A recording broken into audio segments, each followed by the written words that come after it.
Welcome to my YouTube channel Priya Maheshwari. ये है नवरात्रि का तीसरा दिन।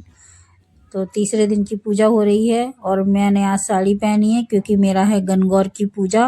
नवरात्रि के तीसरे दिन गणगौर माता की पूजा की जाती है। गणगौर मतलब गढ़ मतलब भगवान शिव और गौर मतलब माता पार्वती। तो उनके दोनों रूपों की पूजा की जाती है। मतलब माता शिव जी की और माता पार्वती की पूजा की जाती है। तो यहाँ पे हो रही थी पहले नवरात्रि की पूजा।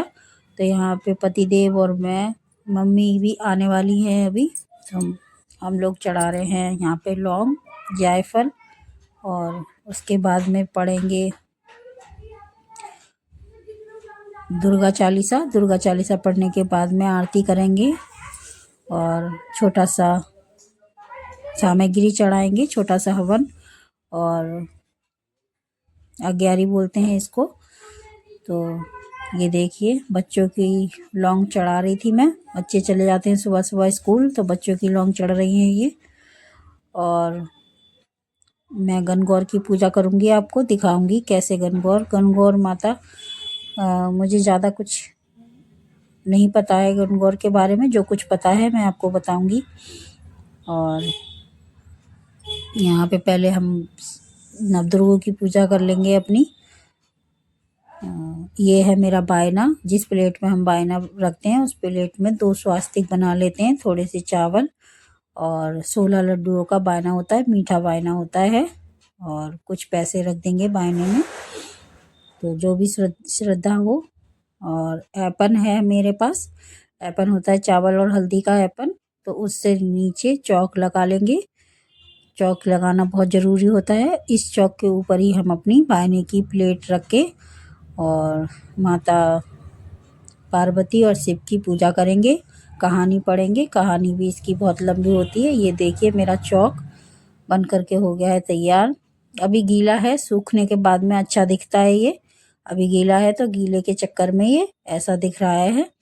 और इस दिन सुहागनें पूरा 16 श्रृंगार करती हैं। बहुत ही अच्छा त्योहार है ये हमारे लिए। यहाँ पे दीप जला दिया है मेरे शिव जी और माता पार्वती यहाँ पे विराजमान है। जल का लोटा रख दिया है। ये है मेरी पूरे 10 पेज की कहानी। इसको मैं अभी पढ़ूंगी। और ये इस कहानी में बस यही बताया गया है कि माता पार्वती और शिव जी का जब विवाह हुआ था, विवाह होने के बाद में वो जब अपने मायके रहने आई थी 16 दिन के लिए, और भगवान शिव उनको बुलाने आए थे। तो उस तरह की ये कहानी है और यही बताया गया है। 16 दिन को माता पार्वती जब रहने आती हैं और शिव जी बुलाने आते हैं उनको, उस उपलक्ष्य में ही ये गणगौर मनाया जाता है। यहाँ पे जहाँ चौक लगाते हैं वहाँ पे बायने की प्लेट रख के और मैं कथा पढ़ने जा रही थी।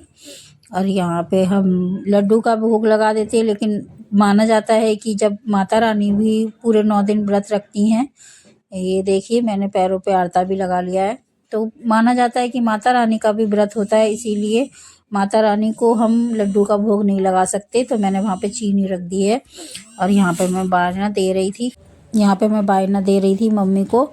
और पैर छू के आप लोगों को मेरी वीडियो कैसी लग रही है बताना कमेंट में।